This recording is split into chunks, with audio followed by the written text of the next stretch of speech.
Accents Battle League nilabas na ang unang main event. Boys Loot tinanggal ang stress ni Batas. J-Block sang-ayon kay Sinyo. At EJ Power naalala si Sak kay Didel. Alamin natin ang mga yan, so tara.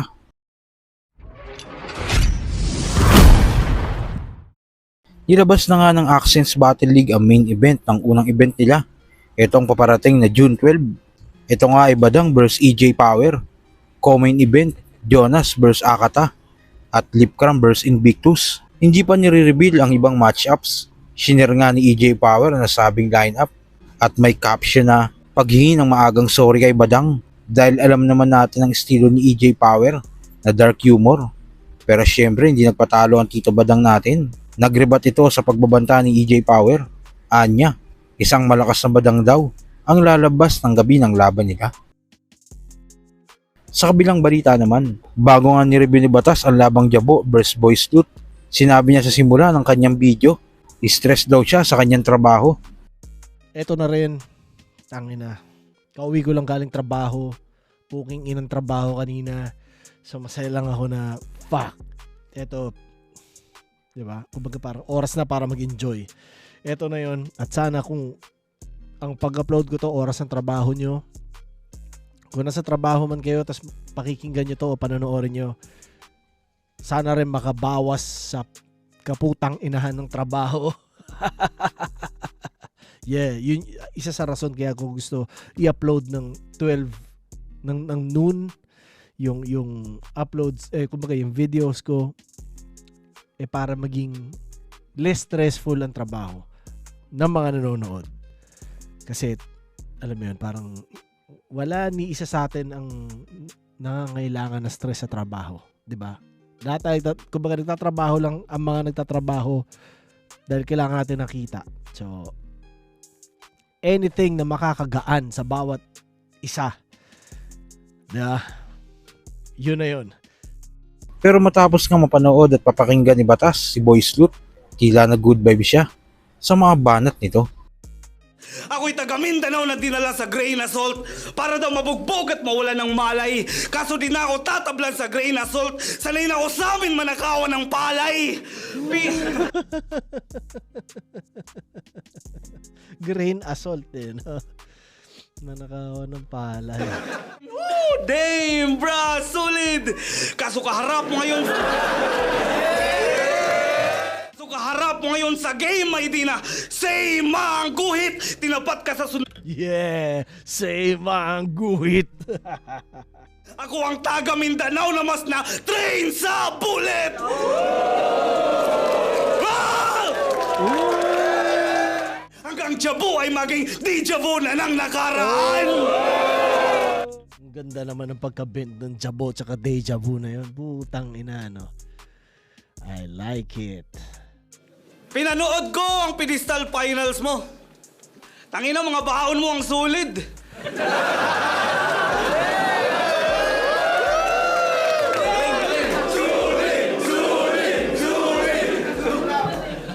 May wordplay, jokes at bars, tsaka ang laki ng baon mo na tubig.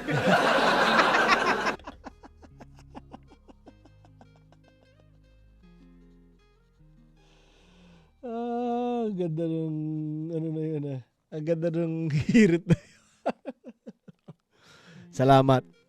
Salamat Boys Loot. Nakumpleto ang aking ang aking pakiramdam sa pagnood na to dahil dun sa line na yun. Sa kabilang balita pa, nagtrending nga kamakailan ang post ni Sinyo about sa mga MCs na mahilig mamersonal sa battle na dapat daw ay kaya nilang dalhin ang mga sinasabi nila sa battle. Sa post nga na ito ni Sinyo, tila sang-ayon dito si J-Block. Ito yung post si Sinyo kahapon guys at kung marami nag-react dito, hati yung opinion. Pero habang pinabasa ko tong post na to, pinakaunang pumasok sa isip ko ay yung hampas ng itlog. Yun yung mga level ng kakupalan na sumusobra na guys. Mga ganun yung naalala nyo dati yung labas mo na yung Bible, magdasal, wala pwede pasampal, mga ganong klase ng kakupalan guys. So ayun, para sa akin kasi yung kupal na estilo ay may binabagayan din kasi. May mga battle MC, may mga idol tayo na battle MCs na gumagawa nun. At tingin ko naman, kaya nilang panindigan ano man yung mga sinabi nila at ginawa. Napaka-importante nun.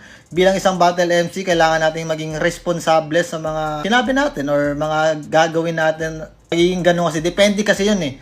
Depende kasi yun sa nagsabi, sa sinabi, at sa tatanggap ng sinabi. Diba? Kasi iba-iba din kasi talaga tayo eh. Hindi natin masasabi kung kailan sumobra yung isang battle MC.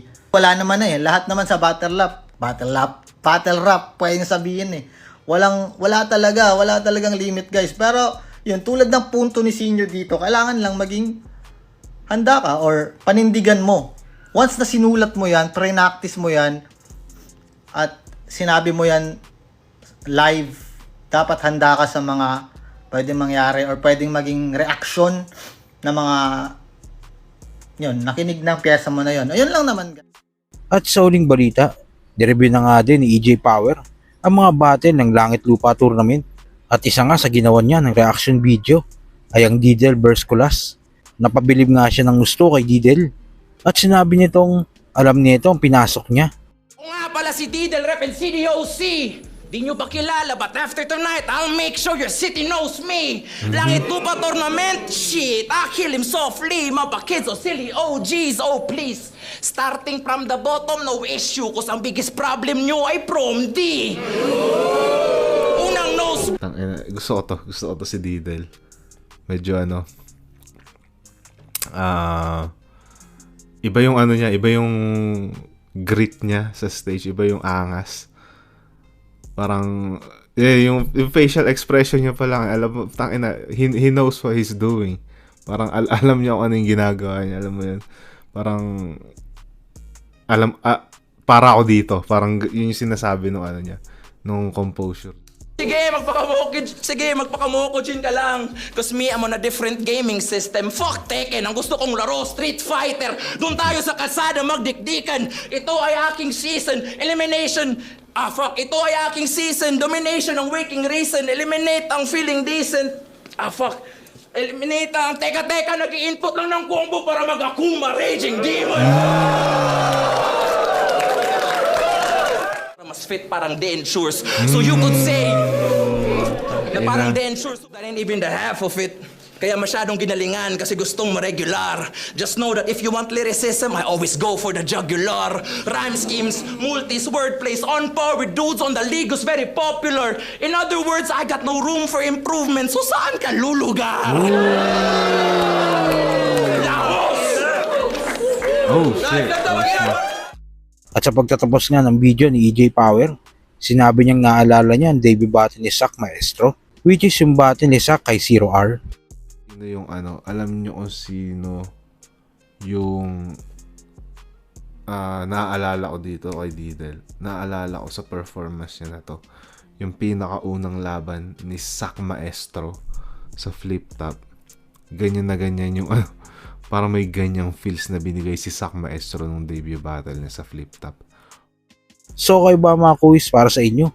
Totoo bang parang debut ni Zack ang performance na pinakita ni Didel? At tingin nyo, mauuga kaya ni EJ Power si Badang? Kung ano man sa loobin mo, comment mo lang sa baba na mapag-usapan natin yan. So yun lang, God bless.